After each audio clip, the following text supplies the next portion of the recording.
എന്താണ് KYC? ഇടയ്ക്ക് ബാങ്കിൽ നിന്ന് നമുക്ക് SMS മെയിലോ ഒക്കെ വന്നിട്ടുണ്ടാവും അല്ലേ, അക്കൗണ്ടിൽ KYC അപ്ഡേറ്റ് ചെയ്യണമെന്നൊക്കെ പറഞ്ഞ്. ബാങ്കിൻ്റെ നിർദ്ദേശാനുസരണം KYC അപ്ഡേറ്റ് ചെയ്തില്ലെങ്കിൽ എന്തായിരിക്കും സംഭവിക്കുക? KYC എന്നാൽ നോ യുവർ കസ്റ്റമർ. അതായത് ഒരു ഫിനാൻഷ്യൽ ഇൻസ്റ്റിറ്റ്യൂഷന് അതിൻ്റെ കസ്റ്റമറിനെ മനസ്സിലാക്കാനും ആൾ ജെനുവിൻ ആണോ അല്ലയോ എന്നൊക്കെ തിരിച്ചറിയാനും വേണ്ടിയിട്ടുള്ളൊരു പ്രോസസ്സാണ് KYC. ഏതൊരു ധനകാര്യ സ്ഥാപനത്തിലും ഒരു പുതിയ അക്കൗണ്ട് എടുക്കുമ്പോൾ KYC ഡോക്യുമെൻറ്റ്സ് മാൻഡേറ്ററി ആണ്. KYC ഡോക്യുമെൻറ്റ്സ് എന്നുകൊണ്ട് ഉദ്ദേശിക്കുന്നത് നിങ്ങളുടെ ഫോട്ടോ, ആധാർ അല്ലെങ്കിൽ വോട്ടർ ID അല്ലെങ്കിൽ ഡ്രൈവിംഗ് ലൈസൻസോ പാസ്പോർട്ടോ, അതിനോടൊപ്പം പാൻ ഉണ്ടെങ്കിൽ പാൻ കാർഡിൻ്റെ കോപ്പി, അതല്ലെങ്കിൽ ഫോം 60 നിങ്ങൾക്ക് ആ ഇൻസ്റ്റിറ്റ്യൂഷനിൽ നിന്ന് തന്നെ കിട്ടുന്നതാണ്. ഇനിയുള്ള അടുത്ത ചോദ്യം, KYC നമ്മൾ ഒറ്റത്തവണ മാത്രം നൽകിയാൽ മതിയാകുമോ? ഇല്ല.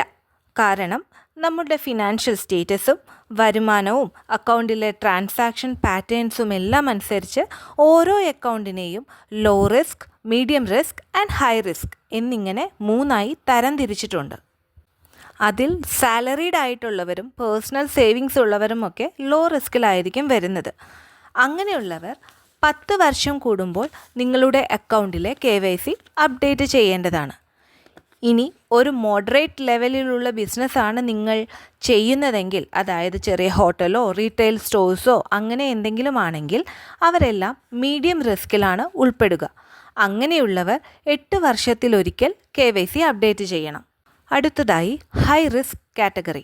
സാധാരണയായി പൊളിറ്റിക്കലി എക്സ്പോസ്ഡ് ആയിട്ടുള്ള വ്യക്തികൾ, റിയൽ എസ്റ്റേറ്റ് നടത്തുന്നവർ, NRIs അതായത് പുറം രാജ്യങ്ങളിൽ ജോലി ചെയ്യുന്നവർ, വലിയ ട്രാൻസാക്ഷൻസ് നടത്തുന്ന കസ്റ്റമേഴ്സ് എല്ലാം ഹൈ റിസ്ക് കാറ്റഗറിയിലാണ് വരുന്നത്.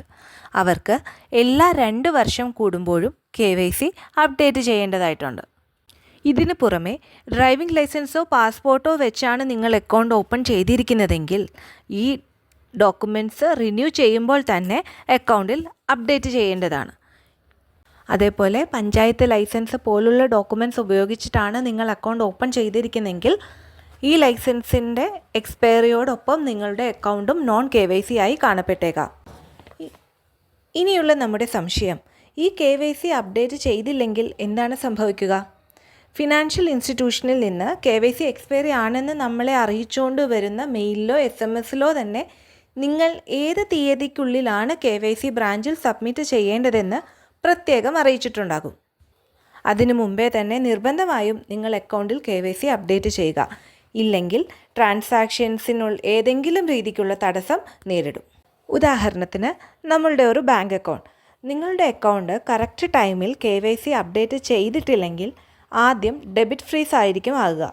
അതായത് അക്കൗണ്ടിലേക്കുള്ള ക്രെഡിറ്റുകളെല്ലാം വരും, നിങ്ങൾക്ക് കിട്ടാനുള്ള പൈസകളെല്ലാം നിങ്ങളുടെ അക്കൗണ്ടിൽ ക്രെഡിറ്റ് ആകും, പക്ഷേ ഡെബിറ്റ് ഫ്രീസ് ആയിരിക്കും. എന്ന് വെച്ചാൽ നിങ്ങളുടെ അക്കൗണ്ടിൽ കിടക്കുന്ന തുക യാതൊരു വിധേനയും നിങ്ങൾക്ക് പിൻവലിക്കാൻ സാധിക്കില്ല. അത് ATM വഴിയാണെങ്കിലും ഗൂഗിൾ പേ പോലുള്ള UPI വഴിയാണെങ്കിലും ചെക്ക് വഴിയാണെങ്കിലും ഒന്നും നിങ്ങൾക്കത് പിൻവലിക്കാൻ സാധിക്കില്ല. കാലക്രമേണ ആ അക്കൗണ്ട് ഫുള്ളി ബ്ലോക്ക്ഡ് ആവുകയും ചെയ്യും.